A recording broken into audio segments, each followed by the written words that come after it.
Daniel capítulo 2, a partir do verso 36. E este é o sonho, e também a sua interpretação diremos ao rei.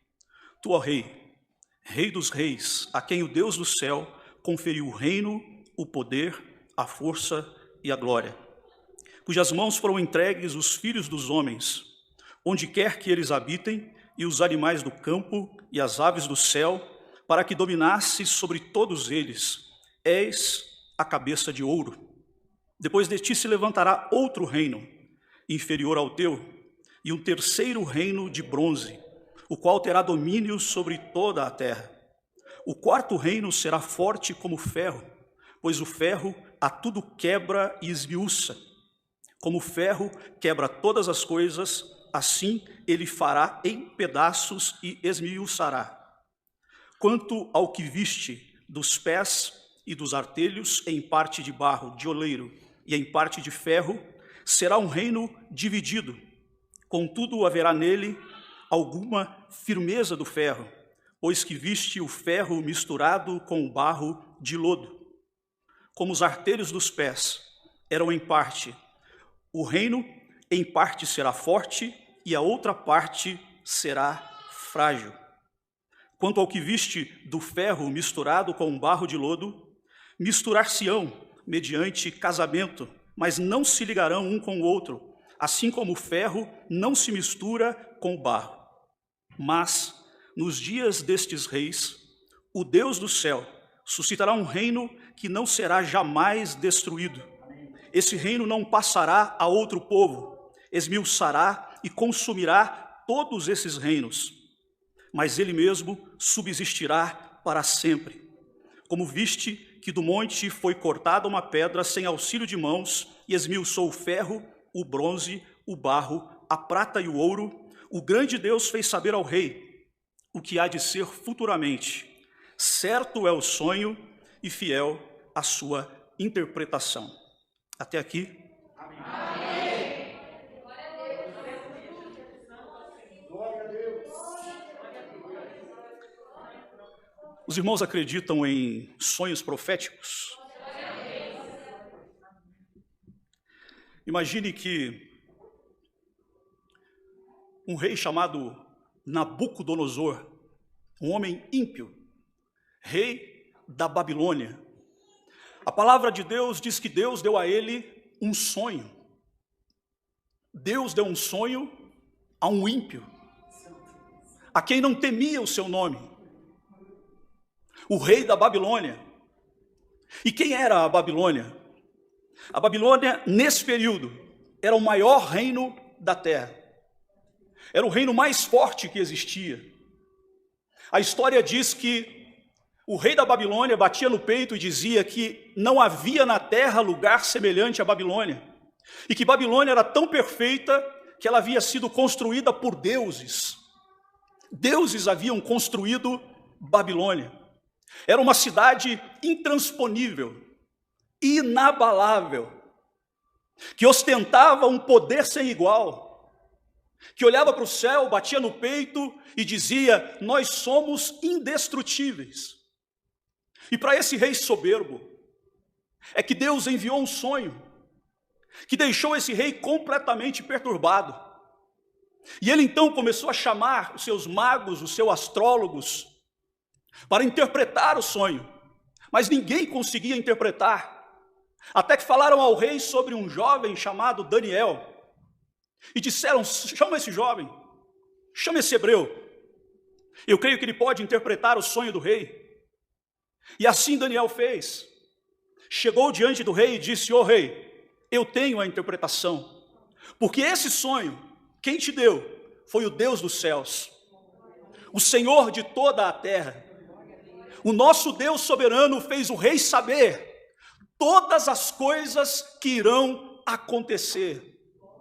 E assim te diz o Senhor: tu, rei Nabucodonosor, és a cabeça de ouro desta estátua. O sonho do rei foi com uma estátua, com a sua cabeça de ouro, os seus braços de prata, o seu ventre de bronze, as suas pernas de ferro e os seus pés de ferro misturado com barro. E no sonho, o rei via quando uma pedra vinha do céu, uma pedra cortada sem o auxílio de mãos, e essa pedra então batia nos pés daquela estátua e quebrava aquela estátua completamente.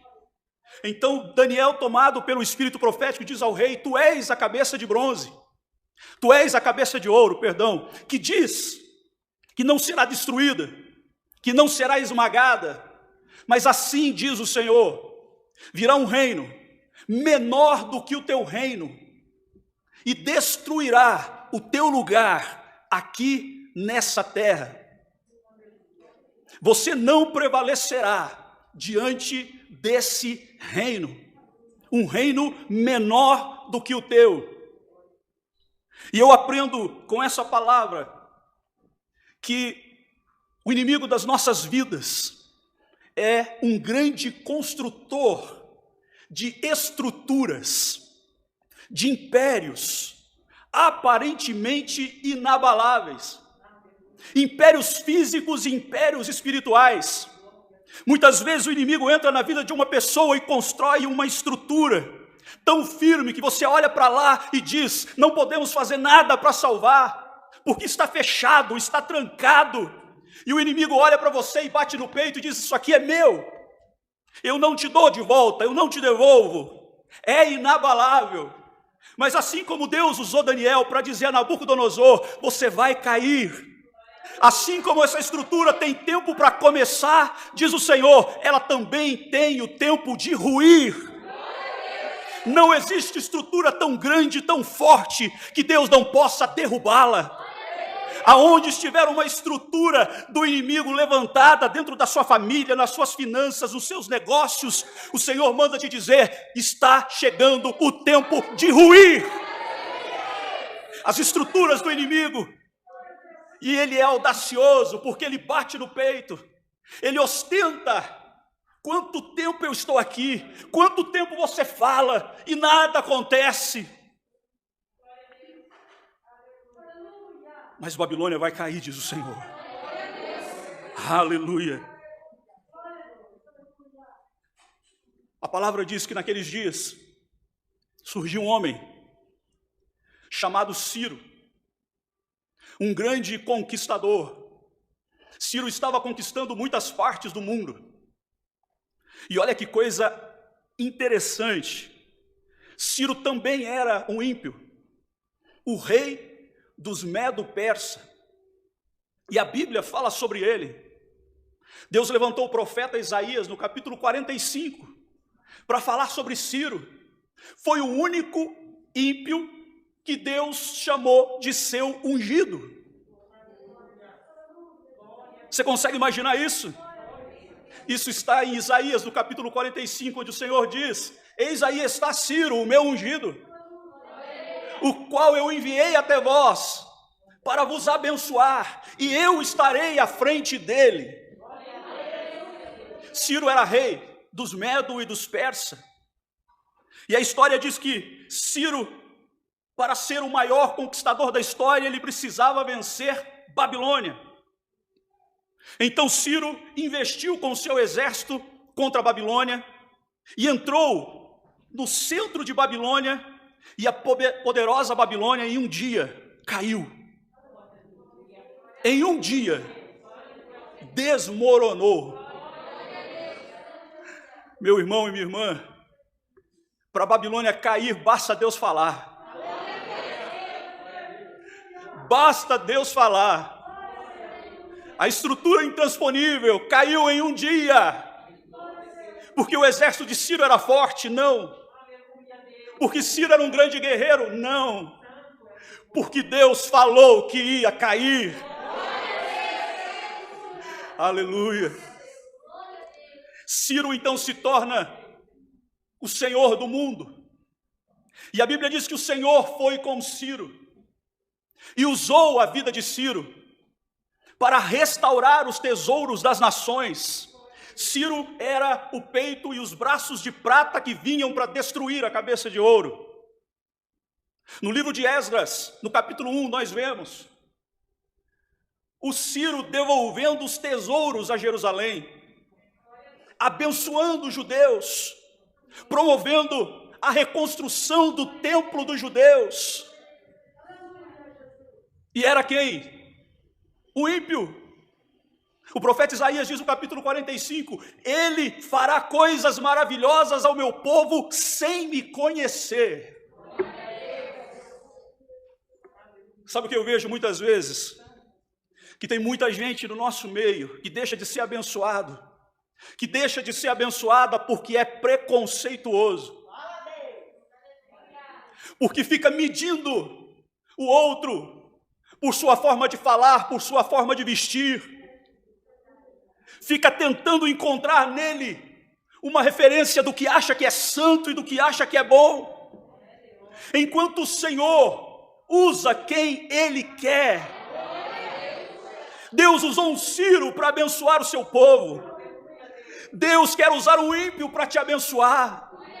Talvez você esteja na expectativa de uma bênção e olhando para o lado e achando vai ser aqui, vai ser ali, e Deus manda te dizer, vai ser de onde você não espera.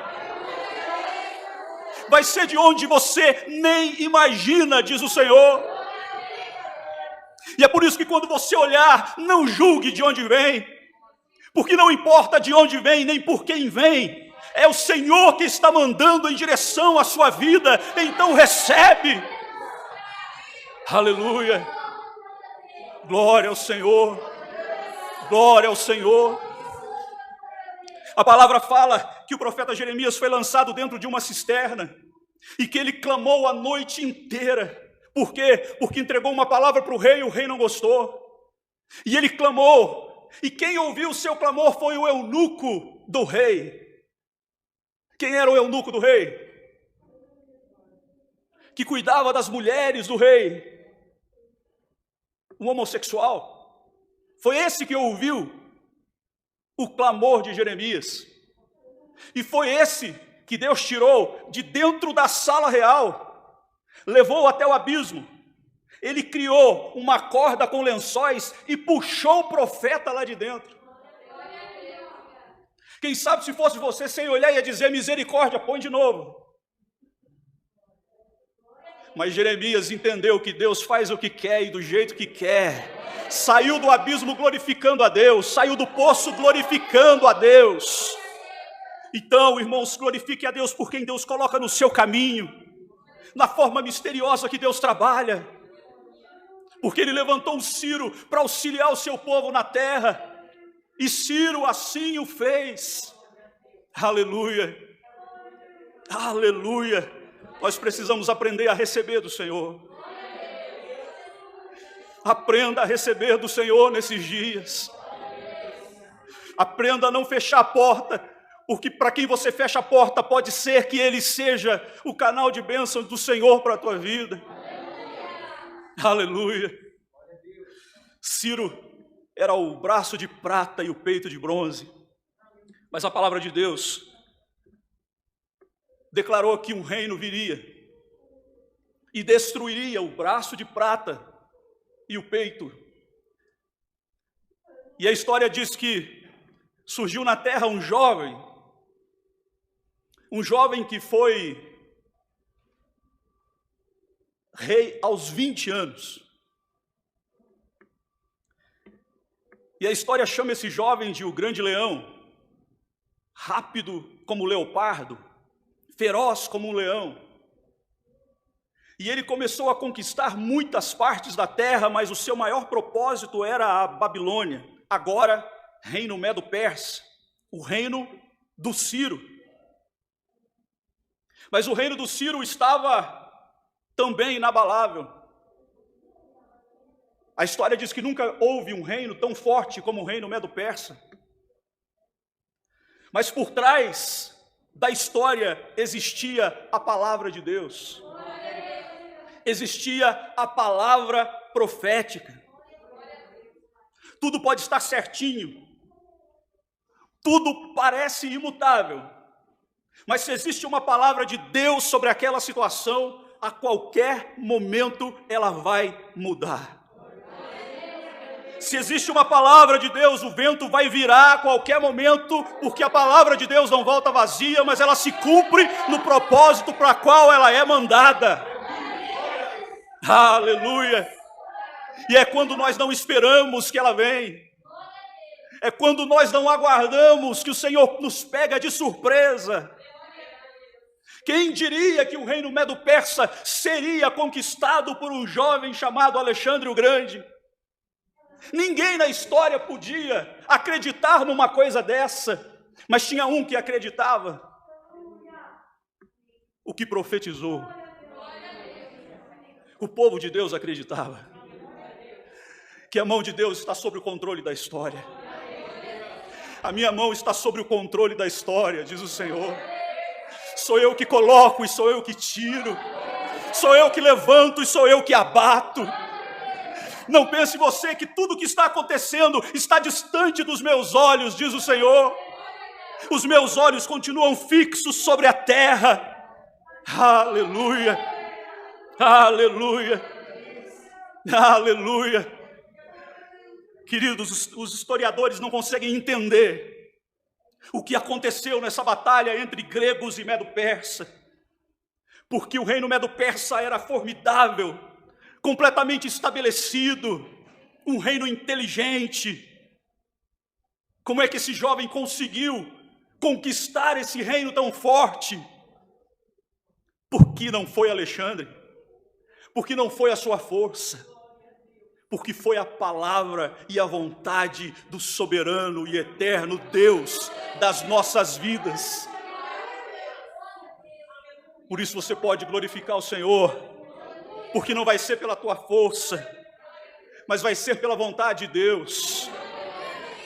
Aleluia. Alexandre o Grande investe contra um reino medo-persa. Isso é história. A história do mundo narrada na Bíblia em 155 palavras. E o reino medo-persa era um reino de paz. Eles então mandam uma proposta a Alexandre. Fica com a parte ocidente, nós ficamos com a parte oriente, não vamos ter guerra, chega de matança. Mas Alexandre era obstinado e disse, não, eu quero tudo.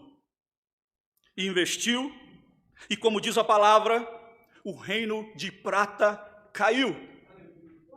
E a cintura de bronze foi estabelecida. O reino de Alexandre o Grande, a Grécia agora é a senhora do mundo. Assim como Deus havia falado através do seu servo profeta. Meu querido, assim como Deus falou, vai se cumprir. Passe o tempo que for, entre o homem ou a mulher que for, vai se cumprir. Aleluia. Alexandre reina durante um tempo, e a história diz que o reino de Alexandre é um reino extremamente violento, mas ele estava ali, porque Deus disse que ele estaria, e por um tempo prevaleceu o seu reino, até que a profecia volta a se cumprir. Isso é maravilhoso na palavra profética. É que para nós que estamos aqui nesse plano, para nós que somos matéria, nós não conseguimos perceber como a palavra profética reverbera aqui dentro, como ondas de água no nosso meio. Que quando Deus fala, você está lá trabalhando, você está fazendo o seu trabalho, o seu serviço, mas sobre a sua vida ondas do Espírito, ondas proféticas do Senhor. É a palavra do Senhor que está sobre a sua vida.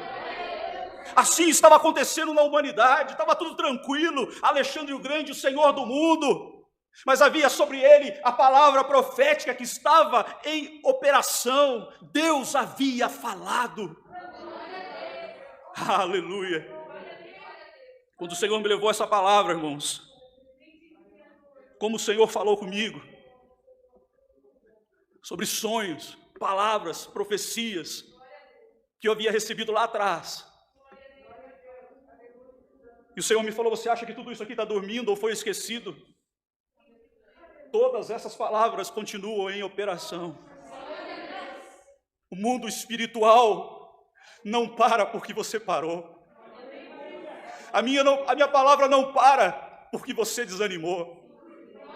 A minha palavra não para nem porque você deixou de crer. Porque fazer cumprir não depende de você, depende da minha graça, diz o Senhor. E graça não se conquista, graça é dádiva imerecida. O Senhor dá porque Ele quer dar. Aleluia. Você acha o quê? Que Deus vai te dar porque você merece? Aleluia. É graça sobre a nossa vida. É graça e misericórdia que se renova a cada manhã sobre nós. Não é porque você é bonito, ou porque você jejua mais ou jejua menos, mas é porque Ele quer te abençoar, é porque Ele quer fazer. Aleluia, aleluia, louvado seja o Senhor.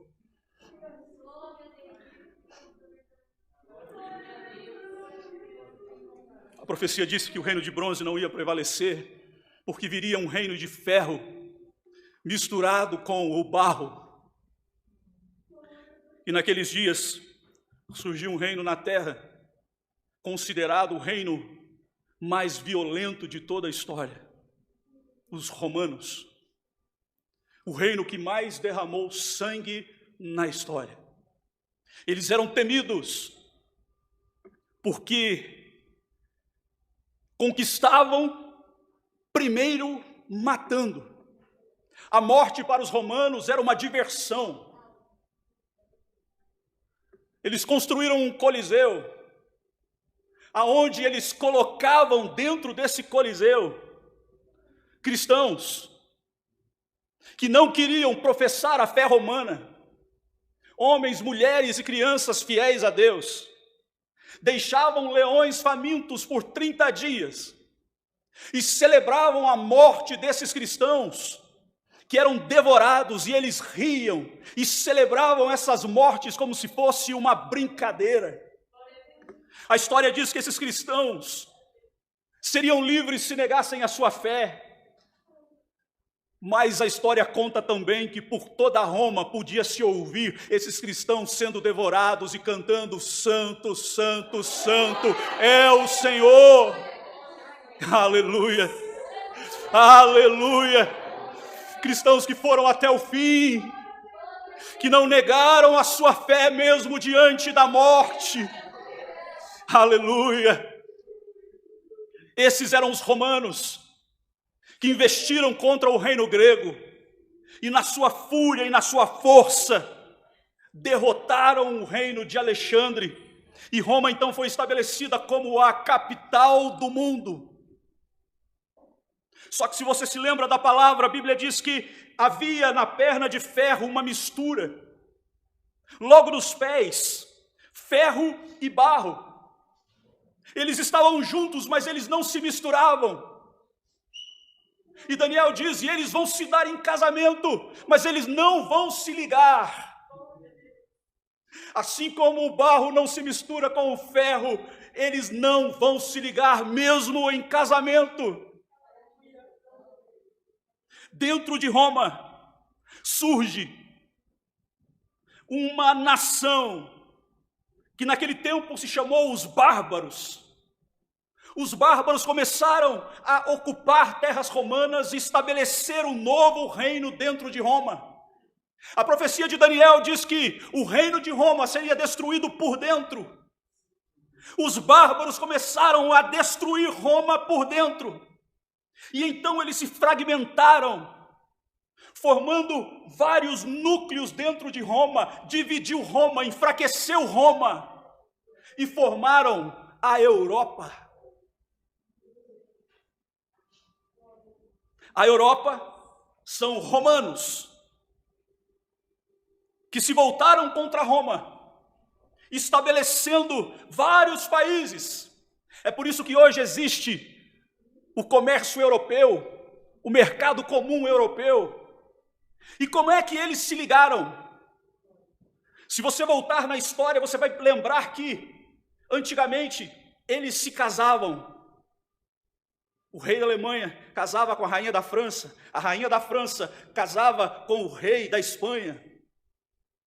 Porque a palavra de Deus diz que eles tentariam se ligar pelo casamento.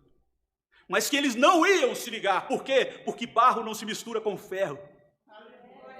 E o que aconteceu? Essas ligações, esses casamentos resultaram em 2 guerras mundiais. Porque Deus, quando fala que não vai se ligar, irmão, não tenta ligar aquilo que Deus desligou. Não tenta juntar aquilo que Deus separou. Se Deus falou que vai estar desligado, está desligado. E esse reino, Roma e Europa reinaria sobre a terra. Mas diz a palavra profética que esse seria o último reino dos homens. Aleluia. Você precisa ficar muito feliz nessa noite. Porque dentro dessa história, nós estamos no último período de cumprimento dela. Reino babilônico se foi. Reino medo-persa se foi. Reino grego se foi. Nós estamos no momento do reino romano e europeu. Mas o Daniel diz que vinha do céu uma pedra cortada sem o auxílio de mãos. O que significa que no nosso tempo, no tempo desse reino, haverá uma intervenção sobrenatural. Haverá uma ação divina sobre a história da humanidade. A pedra cortada sem o auxílio de mãos é o reino de Deus que está chegando para ser estabelecido aqui nessa terra. E a pedra vinha e ela batia nos pés daquela estátua e despedaçava o pé de ferro junto com o barro e despedaçava também o bronze, a prata e definitivamente o ouro. E assim diz o Senhor, todos os reinos da terra prevalecerão por um tempo, mas quando o tempo chegar, o Senhor trará o seu reino e o seu reino será um reino eterno, um reino que não tem fim, um reino que durará para sempre. Nós estamos vivendo dentro desse tempo. Meu irmão, eu não sei se você entrou aqui capengando, fraco na sua fé, fraco para orar, fraco para caminhar com o Senhor, mas hoje o Senhor manda te dizer, espera, porque a pedra cortada sem o auxílio de mãos já está chegando para mudar o rumo dessa história. Aleluia, não será mais reino de homem, não será mais reino de opressão, não será mais reino de morte, não será mais reino de política, não será mais reino de disputa, mas será um reino eterno, um reino de paz, que dura para todo sempre, diz o Senhor. Aleluia, aleluia. Erga os seus olhos aos céus e glorifique o Senhor. Porque esse reino está para ser estabelecido, meu irmão e minha irmã. Tudo nos mostra que o Senhor já está vindo para colocar a sua mão e destruir os reinos dessa terra definitivamente. Então aguenta mais um pouco, suporta mais um pouco, ora mais um pouco, canta mais um pouco. Porque em breve, irmão, o culto não vai ser dirigido mais pelo pastor Daniel ou pelo ancião Rodrigo. Em breve é ele que vai presidir o nosso culto. Em breve nós vamos ter uma orquestra misturada com homens e anjos. Nós vamos ter um coral misturado com homens e anjos. Em breve toda lágrima secará e toda dor passará. Aleluia. Por isso o Senhor disse a Daniel, Daniel, vai até o fim. E eu encerro essa palavra te trazendo isso de Deus, meu irmão e minha irmã, vá até o fim. Vá até o fim. Aleluia, bendito é o Senhor. Esse Deus merece glória, não merece? Esse Deus merece adoração. Ele é o Senhor da história. Ele é o Senhor das nossas vidas. Imagine um Deus que conseguiu conduzir toda a história do mundo, quanto mais a minha e a sua vida. Está tudo nas mãos dele, pode glorificar, porque tudo está na condução desse Deus tremendo e maravilhoso. Aleluia, glória ao Senhor, bendito é o seu nome. Meus queridos, Deus seja louvado. Fico pensando como é que nós vamos fazer para voltar a pregar aqui de novo. Glória ao nosso Deus. Aleluia. No céu não tem placa, irmão. Glória ao Senhor.